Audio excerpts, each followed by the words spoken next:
एक पूर्व विधायक का बेटा अपने एक दोस्त की शादी में जाता है और जैसे ही वो लोग बारात लेकर जा रहे थे तभी अचानक से उस लड़के की नज़र एक लड़की पर पड़ती है जिसने लाइट को उठा रखा था और उसे बहुत जोर से पसीना आ रहा था, लेकिन उसके बावजूद भी उसके चेहरे पर खुशी साफ साफ दिखाई दे रही थी और प्रतीत हो रहा था कि वह इस काम को कर भी बड़ी खुश है। उसके बाद वह लड़का उस लड़की के पीछे जाकर खड़ा होता है और एकदम से उससे कहता है कि बहन, अगर तू थक गई है तो इस लाइट को मुझे दे दे, मैं इसे उठा लेता हूं। अब इसके बाद वह लड़की पीछे मुड़कर देखती है और देखते ही एकदम से हैरान हो जाती है। वह पूरी तरह से डर गई थी, सहम गई थी और ऐसे ही वहां पर खड़ी रह जाती है। कौन थी वह लड़की जो वहां पर लाइटों को उठा रही थी और किस वजह से वह इस लड़के को देखकर इस तरह से डर गई है? पूरी कहानी की सच्चाई जानने के लिए वीडियो को अंत तक जरूर देखें। बिहार के गांव के अंदर एक लड़का रहा करता है जिसका नाम है अमर। अमर के परिवार में उसके माता पिता हैं और वो अपने माता पिता की इकलौती संतान है। अमर के पिता मजदूर हैं और यही काम उसका बेटा किया करता है। अब पहले तो अमर अपना भविष्य बेहतर बनाने के लिए आर्मी की तैयारी करना चाहता है, लेकिन उसमें उसका काम नहीं हो पाता है। वो बार बार लिखित परीक्षा में रह जाता था। तो इसी वजह से जो अमर होता है वह अपने पिता की तरह ही मजदूरी करने लगता है। वह मजदूरों के साथ जाया करता और दिन भर उनके साथ काम किया करता। शाम को जो पैसे मिला करते उन पैसों को अपने घर लाकर दे दिया करता था।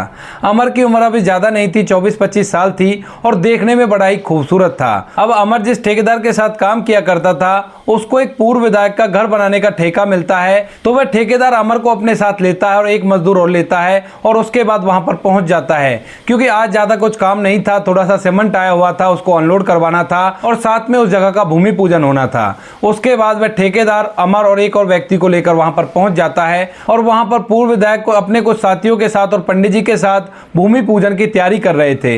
लेकिन तभी जो पंडित जी होता है उसको पूर्व विधायक की पत्नी आकर बताती है कि पंडित जी, शाम को ही हमारे घर में एक लड़का हुआ है और इसके बाद क्या पूजा करना सही रहेगा? तो उसके बाद जो पंडित जी होते हैं वो इस बात को सुनकर थोड़े से सोच विचार करते हैं और सोच विचार करने के बाद कह देते हैं कि अगर बच्चा हुआ है तो पूजा तो आपके परिवार वालों में से कोई भी नहीं कर सकता, लेकिन फिर भी एक आइडिया है, अगर आप लोग चाहो तो इन मजदूरों में से कोई पूजा में बैठ जाएगा तो भूमि पूजन भी हो जाएगा, आपका काम भी नहीं रुकेगा और साथ में वो चीज की मान मर्यादा भी रह जाएगी कि आपके घर में बच्चा हुआ है तो कोई पूजा में नहीं बैठ सकता।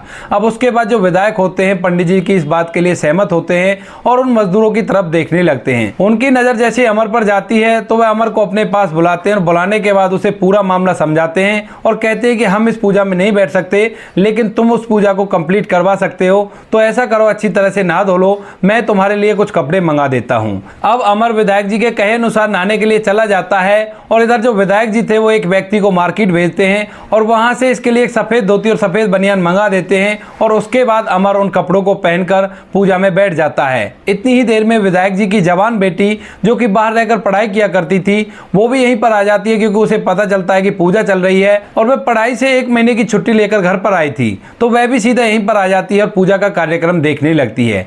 विधायक जी की लड़की का नाम था राखी। अब राखी जैसे आकर देखती है कि पूजा में तो कोई और व्यक्ति बैठा है और पिताजी ऐसे ही खड़े हुए हैं, वो थोड़ा सोच विचार में पड़ जाती है और फिर सोचने लगती है कि हो सकता है कि ये कोई जानने वाला होगा और इसी को पिताजी ने पूजा में बैठाया होगा। अब कुछ समय बीता, कुछ समय में पूजा कंप्लीट हो जाती है और जैसे ही पूजा कंप्लीट होती है तो उसके बाद जो अमर था वह उन कपड़ों को उतारता है और उतारने के बाद मजदूरी करने के लिए ठेकेदार के पास चला जाता है। वह अपने कपड़े पहनता है और अपने कपड़ों को पहनने के बाद सीमेंट के कट्टे उठाकर उनको अनलोड करने लगता है। अब यह बात जैसे विधायक जी की बेटी राखी देखती है तो उसे इस बात की बड़ी हैरानी होती है और वो सोचने लगती है कि ये मजदूर है या कोई और है, क्योंकि देखने से वो पहले बिल्कुल भी मजदूर नहीं लग रहा था और उसके बावजूद भी अब वो सीमेंट को अनलोड कर रहा है। तो इस बात को सोचकर वह थोड़ी सी असमंजस में पड़ जाती है और अपनी माँ से इन सब का कारण पूछने लगती है। तो उसकी माँ उसे बता देती है कि बेटी, हमारे घर में बच्चा हुआ है तो इसी वजह से हमारे परिवार में से कोई भी व्यक्ति पूजा में नहीं बैठ सकता था। तो पंडित जी ने ही कहा था कि मजदूरों में से किसी से पूजा करवा लो,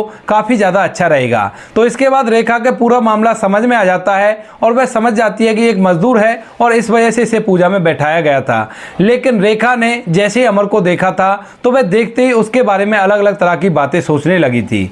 उसके बाद रेखा वहीं पर बैठ जाती है और बैठकर उसे सीमेंट को अनलोड करते हुए देखने लगती है। उसके शरीर को देखती है और शरीर को निहारते निहारते मन ही मन उसे प्यार कर बैठती है। इसके बाद सीमेंट को अनलोड कर दिया जाता है और जो अमर है वो नीम के लिए गड्ढा खोदने लगता है। अब जैसे वो गड्ढा खोदता है तो वो बहुत ही मेहनत का काम करता है और वो पूरी तरह से पसीने में भीग चुका था।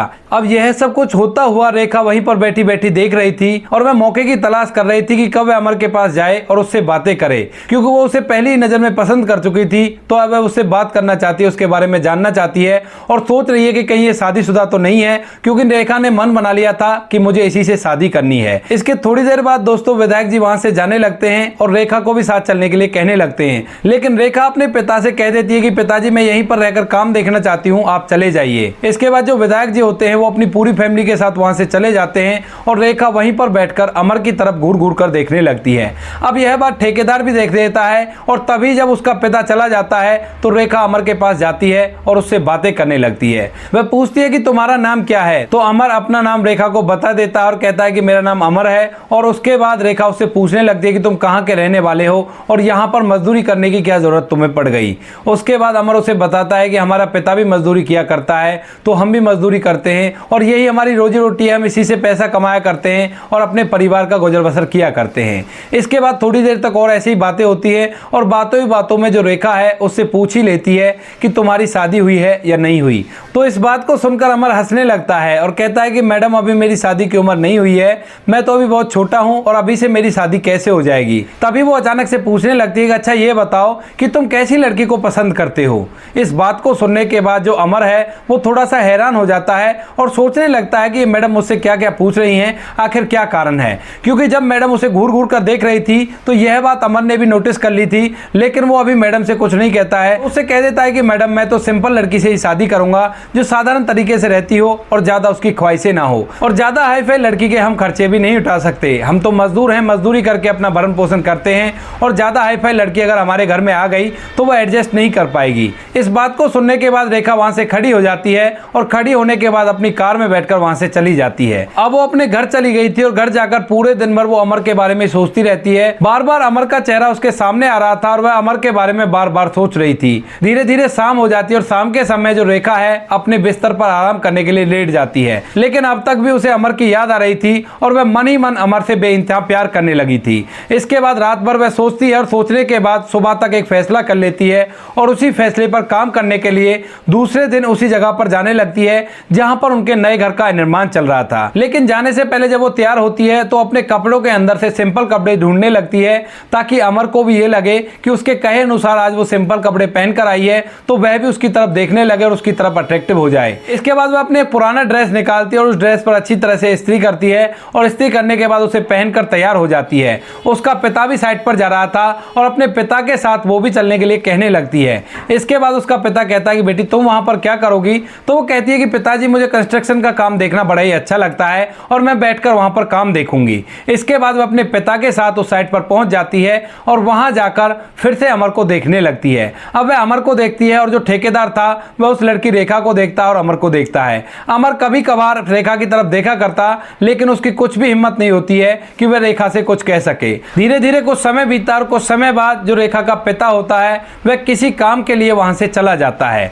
उसके बाद रेखा वहां पर रह जाती है और वह अमर की तरफ ही देखती रहती है। धीरे धीरे शाम हो गई थी और शाम के समय मजदूरी की छुट्टी का टाइम हो गया था, तो उसके बाद रेखा सभी मजदूरों को जाने देती है, केवल अमर को वहीं पर रोक लेती है और ठेकेदार से कहती है कि मुझे कुछ काम है और उसके बाद ही मैं इसे भेजूंगी। अब अमर ने जब ये सुना कि मैडम ने मुझे यहीं पर रोक लिया है तो वो बड़ा ही हैरान होता है और उसके चेहरे पर डर साफ साफ दिखाई दे रहा था। उसके बाद जो रेखा होती है वह अमर को अपने पास बुलाती है, तो अमर आकर उससे थोड़ी दूरी पर खड़ा हो जाता है। तो रेखा उससे और नजदीक आने के लिए कहती है, लेकिन अमर अपना नामे सर हिला देता है और वहीं पर खड़ा रह जाता है। इसके बाद रेखा धीरे धीरे उसके समीप जाती है और उसके दोनों कंधों पर हाथ रख के एकदम से उससे अपने प्यार का इजहार कर देती है। कहती है कि अमर मैं तुझसे बहुत ज्यादा प्यार किया करती हूँ और मैं चाहती हूँ कि मैं तुम्ही से शादी करूं। अगर तुमसे मेरी शादी नहीं हो पाई तो मैं जिंदगी को नहीं जी पाऊंगी। अब इस बात को सुनने के बाद अमर अपने आप को बहुत ही असहज महसूस करता है। वह रेखा को कोई भी जवाब नहीं दे पाता और ऐसे चुपचाप वहां पर खड़ा रहता है। उसके बाद रेखा उससे कहती है कि मैं तुमसे बात कर रही हूँ, तुम मुझे जवाब दोगे या नहीं दोगे। इसके बाद जो अमर है वो कहने लगता है कि मैडम आप एक पूर्व विधायक की बेटी और मैं एक मामूली सा मजदूर हूँ, हमारे रिश्ते के बारे में समाज वाले क्या कहेंगे। लेकिन तभी जो रेखा है वो उसे साफ साफ बोल देती है कि मुझे समाज से कोई लेना देना नहीं है, मैं बस तुमसे प्यार करती हूँ और तुम्हारे साथ ही शादी करना चाहती हूँ। तो उसके बाद अमर उसे समझाता है, कहता है कि मैडम मैं बहुत गरीब आदमी हूँ और तुम हमारे पास नहीं रह सकती। हमारे घर में कभी कभी तो खाने के लिए खाना भी नहीं होता और सुख सुविधाओं के सामान को तो भूल ही जाओ। लेकिन जो रेखा उससे कह देती है कि तुम जिस तरह से मुझे रखोगे मैं उसी तरह से तुम्हारे साथ रह लूंगी और मुझे बस तुम्हारे साथ रहना है। अगर मुझे तुम्हारा साथ नहीं नहीं मिला तो मैं अपने आप को इस दुनिया से विदा कर लूंगी। अब इस बात को सुनकर अमर और भी ज्यादा घबरा जाता है और वह सोच विचार में पड़ जाता है। लेकिन तभी रेखा उससे कहती है कि कोई बात नहीं, तुम्हें अगर टाइम चाहिए तो तुम टाइम ले लो और कल आकर मुझे अपना जवाब बता देना, लेकिन यह सोच लेना अगर तुमने ना में जवाब दिया तो मैं इस दुनिया में अपनी जिंदगी को व्यतीत नहीं कर पाऊंगी। इस बात को कहकर रेखा अमर को वहां से जाने के लिए कह देती है और जो अमर था उसको इन सभी बातों पर विश्वास नहीं हो रहा था। उसको ये सब कुछ सपने के जैसा लग रहा था और सोच रहा था कि ये हुआ तो हुआ क्या है, और इसी सोच में डूबा हुआ वह धीरे धीरे अपने घर पहुंच जाता है। इधर जो रेखा थी वह भी अपने घर चली जाती है और घर जाकर दूसरे दिन का इंतजार करने लगती है कि कब सुबह होगी और सुबह सुबह अमर मुझे अपना जवाब देगा। दूसरे दिन सुबह होती है और सुबह सुबह रेखा फिर से उसी साइट पर पहुंच जाती है और वहां जाकर उसकी निगाहें अमर को इधर उधर ढूंढने लगती हैं।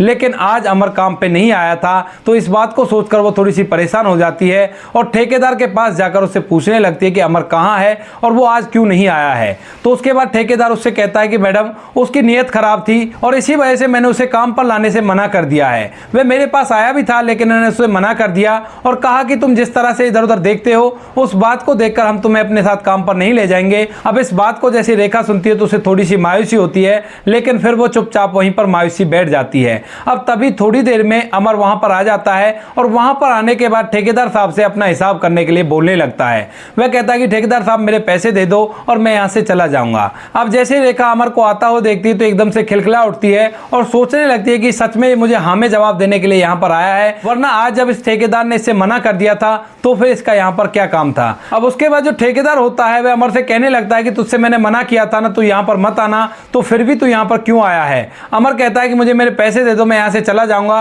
और मुझे यहाँ पर आने का कोई शौक नहीं है। इस बात को लेकर दोनों में थोड़ी सी कहासुनी होती है और कहासुनी के दौरान जो ठेकेदार होता है एक जोरदार चाटा अमर को जड़ देता है और उसके बाद दूसरा चाटा जैसे ही मारने वाला था तो इतनी ही देर में जो पूर्व विधायक की बेटी रेखा थी वह आकर ठेकेदार का हाथ पकड़ लेती है और कह देती है कि खबरदार अगर तुमने इससे हाथ भी लगाया तो मैं इससे प्यार किया करती हूं और अगर तुमने इसको चाटा मारा तो बिल्कुल भी ठीक नहीं होगा। इस बात को सुनकर जो ठेकेदार होता है वो एकदम से सन्न रह जाता है और वह सोच विचार में पड़ जाता है कि ये क्या चक्कर है। तो वो कहता है कि मैडम ये आप क्या कह रही हो, ये एक मजदूर है और मेरे हिसाब से इसने ही आपको फंसाया होगा और तभी आप ये बात कह रही हो। लेकिन तभी विधायक की बेटी कहती है कि नहीं, इसने मुझे नहीं फंसाया और मैं ही इसकी तरफ घूर घूर कर देखा करती थी, मैं इसे बेइंतहा प्यार करने लगी हूं। अब इसके बाद जो ठेकेदार होता है वह विधायक साहब के पास फोन कर देता है और विधायक को भी यहीं पर बुला लेता है। विधायक यहां पर आता है और आने के बाद जैसे पूरा मामला देखता है तो एकदम से वो अमर को जाकर 2-3 चाटे जड़ देता है। लेकिन इतनी ही देर में जो विधायक की बेटी थी वो अपने पिता के सामने खड़ी हो जाती है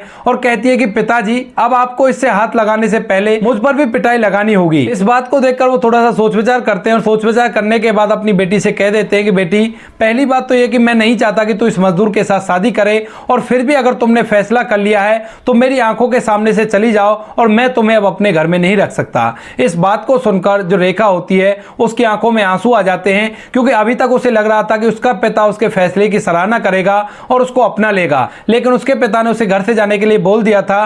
तो वह अमर का हाथ पकड़ती है और हाथ को पकड़ने के बाद वहां से पैदल पैदल निकल जाती है।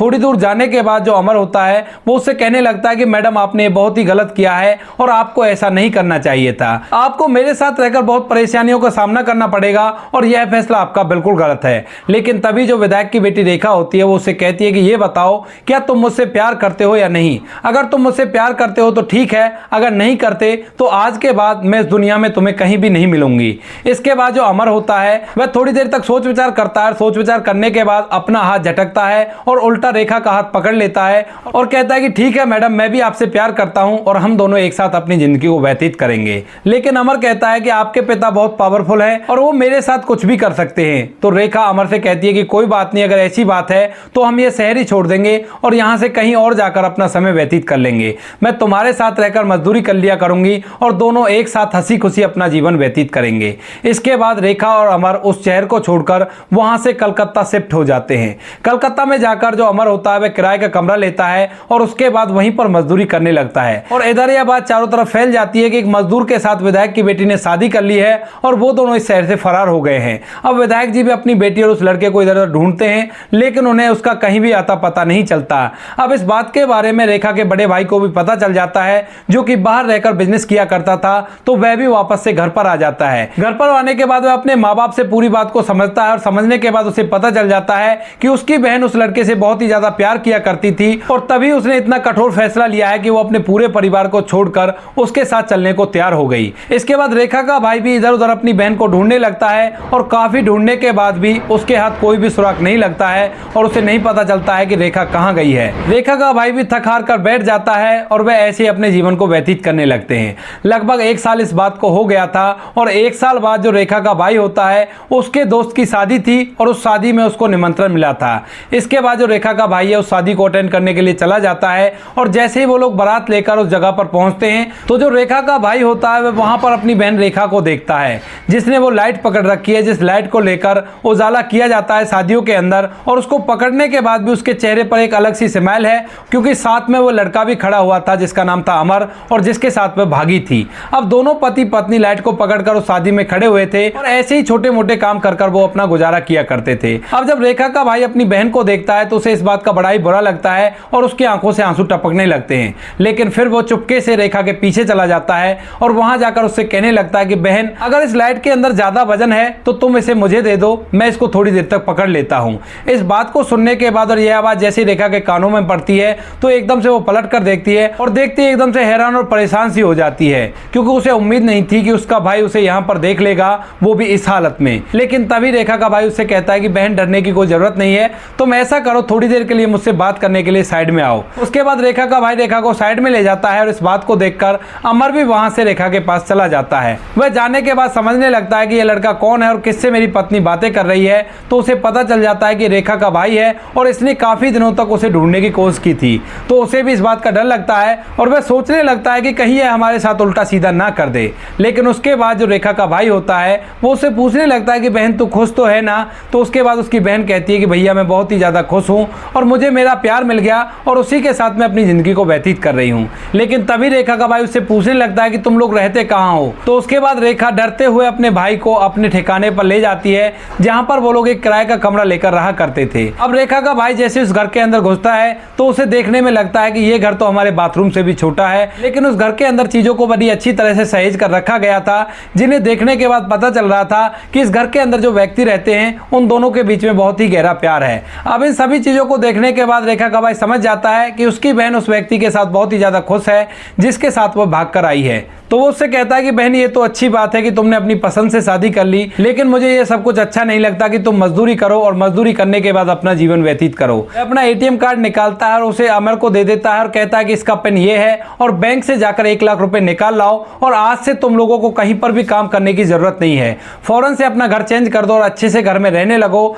मैं घर जाकर पिताजी से बात करूंगा और पिताजी भी मेरे हिसाब से सभी चीजों के लिए मान जाएंगे जब मैं उन्हें अच्छी तरह से तुम्हारे बारे में बताऊंगा कि तुम उस लड़के के साथ बहुत ही खुश हो और वह लड़का तुम्हें अच्छी तरह से रखता है। इस बात को सुनने के बाद रेखा का सारा डर गायब हो जाता है और वह फूट फूट कर रोने लगती है। इस बात को देखकर जो रेखा का भाई है वो उसे चुप कराता है और कहता है कि बहन कोई बात नहीं, अगर तुमने प्यार किया है तो तुम इसी के साथ खुश रहो, लेकिन इस तरह से मजदूरी करता हुआ तुम्हें मैं नहीं देख सकता और इसी वजह से मैं जा रहा हूं और पिताजी से बात करूंगा और पिताजी अगर तुमको बुलाएंगे तो तुम्हें आना पड़ेगा। ऐसा कहकर रेखा का भाई वहां से अमर का नंबर लेता है और नंबर लेने के बाद वहां पर चला जाता है और वहां पर जाकर अपने पिताजी से बात करने लगता है। लेकिन उसके पिता को जैसे ही पता चलता है कि उनकी बेटी वहां पर लाइटें उठा रही है, मजदूरी कर रही है और मजदूरी करने के बाद एक छोटे से कमरे में अपना गुजारा कर रही है, तो उन्हें बहुत ज्यादा गुस्सा आता है और वो कहता है कि वो इसी लायक है तो उसे ऐसे रहने दो। लेकिन जब उसका बड़ा बेटा उसे बताता है कि पिताजी वो दोनों एक दूसरे से बहुत ही ज्यादा प्यार करते हैं और अगर हम किसी अमीर लड़के से उसकी शादी करवाते तो वो भी हमारी बहन को इतना खुश नहीं रख पाता जितना वो लड़का रख रहा है। इस बात को सुनने के बाद विधायक जी थोड़े से शांत होते हैं, पूरा परिवार उन्हें मनाता है और विधायक जी अपनी बेटी से बात करते हैं। बात करते करते उनकी आंखों में आंसू आ गए थे और रोते हुए वह उससे कहते हैं कि बेटी अब बहुत हो गया, अब तू वापस से आ जा। इस बात को सुनकर रेखा भी वहां पर आने के लिए तैयार हो जाती है और वह अमन को लेकर वहां पर आ जाती है। वहां पर आने के बाद जो विधायक जी होते हैं अमन के लिए एक अच्छा सा बिजनेस सेट करवाते हैं और अमन को उस बिजनेस पर बिठा देते हैं। उन दोनों के लिए अच्छा सा घर बनाते हैं और उस घर के अंदर रेखा और अमर रहने लगते हैं। साथ में अब अमर अपने माता पिता को वहीं पर ले आया था और अच्छे से जिंदगी वो जीने लगते हैं। तो दोस्तों ये थी कहानी एक विधायक की बेटी बेटी की जिसने एक मजदूर से प्यार किया और उसके बाद उससे शादी कर ली, लेकिन बाद में उस मजदूर की भी जिंदगी ही बदल गई। आप क्या कहना चाहते हो रेखा के बारे में? आप क्या कहना चाहते हो अमर के बारे में? आप क्या कहना चाहते हो रेखा के भाई के बारे में? आपकी जो भी राय कमेंट सेक्शन में लिख सकते हो, लोगों के साथ शेयर कर सकते हो। वीडियो अगर अच्छा लगा हो तो वीडियो को लाइक और चैनल को सब्सक्राइब जरूर करें, ताकि हमें थोड़ा बहुत हौसला मिले आप लोगों के लिए ऐसे अच्छे वीडियो बनाने के लिए। इन कहानियों को सुनाने का उद्देश्य किसी को परेशान करना बिल्कुल भी नहीं है। यह कहानी आपको इसलिए सुनाई जाती है ताकि आप लोग इन कहानियों में से कुछ ना कुछ सीख सको और अपने जीवन में उस चीज को अप्लाई कर सको। मिलते हैं किसी नेक्स्ट वीडियो में नए टॉपिक के साथ, तब तक के लिए जय हिंद, जय भारत, जय हिंदुस्तान।